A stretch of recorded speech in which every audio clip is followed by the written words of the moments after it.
Hello ළමයි කොහොමද ඔයාලට දැන් වෙලාව උදේ 6යි මායි අම්මයි මේ ගමනක් යන්න තමයි ලෑස්ති වෙන්නේ. ඉතින් ඔන්න අපි එළියට බහිනකොටම අපේ ගුරුවයි කළුවයි දෙන්නත් පස්සෙන්ම එනවා.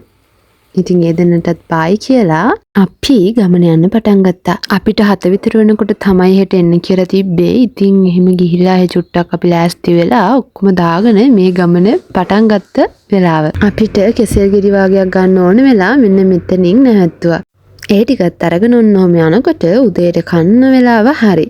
මෙන්න මේ පීපල්ස් බේකර්ස් එකෙන් නවත්තලා අපිට කන්න මොනවද තියෙන්නේ කියලා බලනකොට ඒකේ මුකුත් තිබ්බේ නෑ ළමයි. ඉතින් ඒ නිසා අපිට වෙන කඩයකට යන්න සිද්ධ වුණා. මේ යන අතරතුර නම් අපිට කිසිම කඩයක් හම්බුනේ නෑ ළමයි. ඒ නිසා අපිට ටික දුරක් ඕම්ම යන්න වුණා. එන් පිටිපස්සෙන් සද්ද ඇහෙනවා. කන්න දෙන්න කියලා.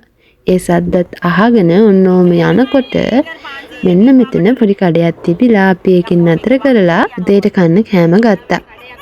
ඇහෙනව නේද කන්න දෙනකන් අපේ කට්ටියගේ සද්දේ? ඒ අතරේ මං බිමට බැහැලා වටපිට චුට්ටක් වීඩියෝ කරගත්තා. ඒ වෙලාවෙ ඉතින් අපේ පොඩි සෙට් එක මට පොඩ්ඩක් විහිළු කරා. ඇත්තනේ ළමයි මම මේවා වීඩියෝ කරලා නෑනේ කලින්. මේක යාලා දන්නවා මගේ ෆස්ට් ව්ලොග් එක කරන්න දාන්න කියලා. ඉතින් අන්න ඒ නිසා යාලා මට විහිළු කරේ. හරි කොහොම හරි අපි ඔන්න ඔතනින් ওই ටික බලලා ආපහු ගමන පටන් ගත්තා.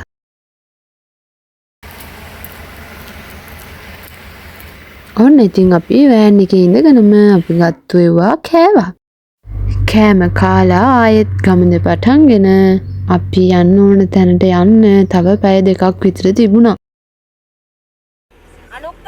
අපි කට්ටියම එක දේවල් කතා කර ආගිය තොරතුරු කතා කරන්න තිබ්බ හොඳම වෙලාවක් තමයි ඒ. ගමන කම්මැලි වුණේ නෑ. ඉතින් එක ඒවා කී කට්ටියම ගියා.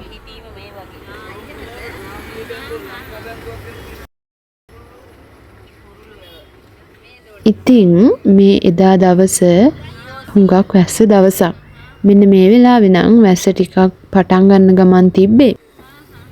වැස්ස පටන් ගන්න කලින් කොහොම හරි යන්න කියලා තමයි අපි හිතුවේ. ඒත් පාරවල් හොයාගෙන යනකොට මෙන්න මේ හරියේදී හොඳටම වැස්සා. අපිට චුට්ටක් පාර වැරදුනා. මැප් එක දාගෙන ආවත් අපි චුට්ටක් ඉස්සරහට ගිහිල්ලා ඒ නිසා ආපහු එන්න සිද්ධ වුණා. ඔය ඇහෙන්නේ කට්ටිය ඒ ගැන කතා කරනවා තමයි. ඉතින් ඔයාලා බලනවා ඇති අපි මේ කොහෙද ආවේ කියලා. අපි මේ ආවේ ගලෙන් බිඳුණු ඇව අපේ නෑදෑ ගෙදරකට. ගෙදරට ගියේ වැස්සත් අරගෙනමයි. අම්මෝ ඉතින් දැනෙන සනීපේ පැය 5-6ක දීර්ඝ ගමනකින් පස්සේ පොඩ්ඩක් ඉඳගත්තා. ඔන්න ඒ ගමන අපේ පොඩ්ඩු දාම් බෝඩ් එකක් අරන් ඒක සෙල්ලම් කරනවා. ඔන්න ඉතින් මේ වෙලාවේ සීතල වැස්ස බොන්න තේ මේසෙත් ලෑස්ති කරලා අපි ඉතින් කිරි එකක් එක්ක එතන තිබ්බ කෑම කෑවා. බඩ පුරවගෙන ඔන්න අපි දැන් යන්නේ. ඔන්න ඉතින් අපි උඩට යන්නයි යන්නේ. යමුකෝ එහෙනම්.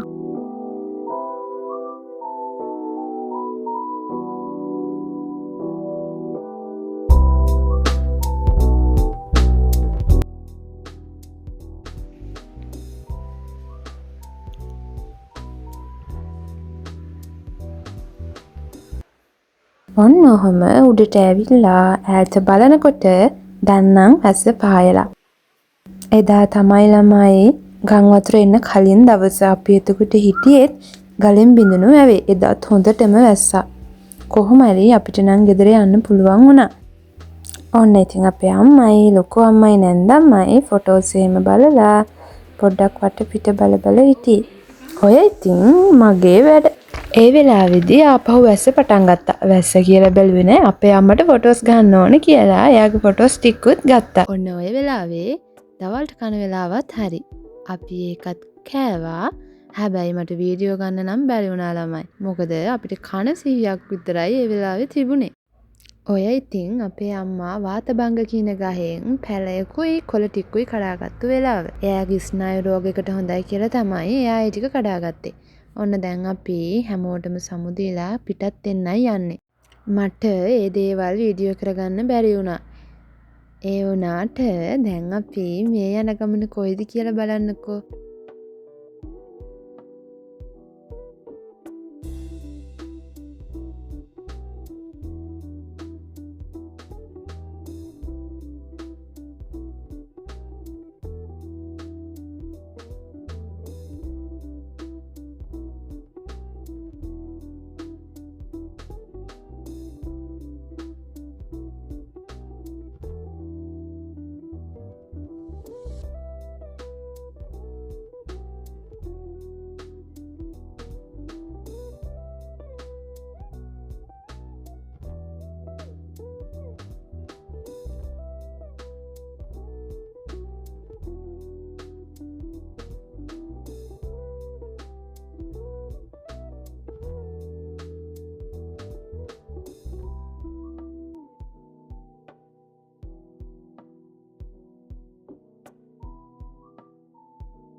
ඔන්න ඉතින් අපි එතනට ආවා. මේ තමයි ඔයාලා දන්නවනම් කියන්න බලන්න මේ කොහෙද කියලා. අනේ ළමයි ඔන්න ඔය චූට්ටම් සීට් එකේ තමයි මම මේ යනකම් එනකම් ඉන්නේ. ඉතින් මට මිස්සරම බහැලා කට්ටියට බහින්න ජෝයි එක අල්ලන් ඉන්න උනේ මට. බලන්නකො ඉතින් කට්ටිය කියව බහිනවා. අපේ පොඩි අය බහැලා ඔන්න බලන්නකො ඉතින් මට මොනවද කියනවා. හරි මාත් ඉතින් නෑ ළමයි මම මොකද්ද කියපු එකට තමයි අය එහෙම කිව්වේ. හරි ඉතින් ඔන්න මාත් ඉතින් එතනට ගිහිල්ලා උතනත් ඉතින් පොඩි ෆොටෝ ෂූට් ටිකක් ගියා. ඒ ෆොටෝ ටිකත් තාම මට හම්බුනේ නෑ. ඔන්න ඔහොම වැවේ අසිරිය බල ඉඳලා අන්තිමට අපි එතනිමුත් යන්න පිටත් වුණා. ඒ වෙනකොට වෙලාව හවස 4යි. අපි ඉතින් කුරුණෑගලටම යන්න ඕනනේ. ඔහොම යනකොට අපේ අය ඔය ඈත පේන වැවෙන් එහා පැත්තේ ඉන්නේ අලිද හරක්ද මිනිස්සුද කවුද කියලා ආගිව් කර තමා ගියේ. මේ වෙලාවේදී නම් ඔන්න කට්ටියට අපේ අම්මගේ කජු අලුවවල රස බලන්න හම්බුණා.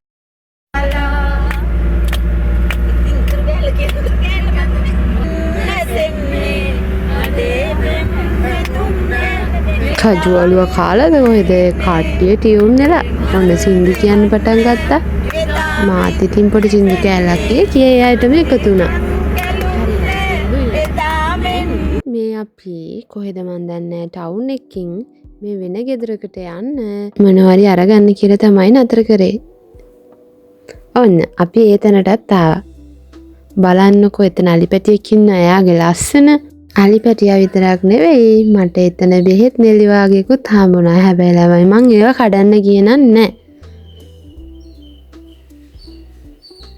දැක්කද බෙහෙත් නෙල්ලි? මේ දවස්වල ඒවත් තියෙනවා. මං හරි ආසයි ඒත් කැඩුවේ නෑ. පොඩි අය කිව්වට දැන් නේද හරියටම අපේ පොඩි අයව දැක්කේ. ඔය බලන්නකෝ එයාලත් ඉතින් vlog එකට කරන දේවල්.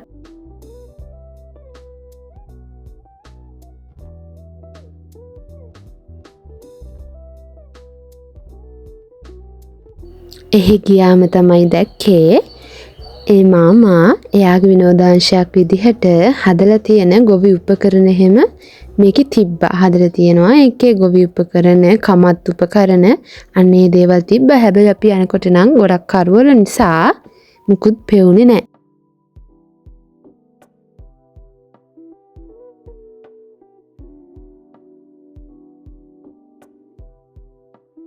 අපි කට්ටිය මේකත් බලලා ආපහු ගෙදරට ගිහිල්ලා එහෙන් දුන්න කිරි එකයි කේක් කෑල්ලකටයි වගේ කිව්වා. ඉතින් ඊට පස්සේ ඒ අයටත් කතා කරලා අපි ආපහු යන්න පිටත් වුණා. ඒ වෙලාවේ කළුවර වැටිගෙන ආව වෙලාව හරියටම 5:50යි. ඉතින් අපි කෙලින්ම ගෙදර නෙවෙයි ගියේ. එතනිමුත් අපි ඉතින් එක බඩු අරගෙන එක ඒවා කකා තවත් නෑදෑ ගෙදරක ගිහින් තමයි ගෙදර ගියේ. ඒ වගේ වීඩියෝස් මම මේකට දාලා නෑ. ඉතින් අද දවසේ ඔන්න ඔහොම තමා ගෙවුනේ. එහෙනම් මගේ vlog එක බලපු හැමෝටම ගොඩාක් ස්තුතියි. ආයේ මීටත් වැඩිය ලස්සන vlog එකකින් හමු වෙනකන් ඔයාලා පරිස්සමින් ඉන්න. මතක ඇතුව මාව subscribe කරන්න අමතක කරන්න එපා.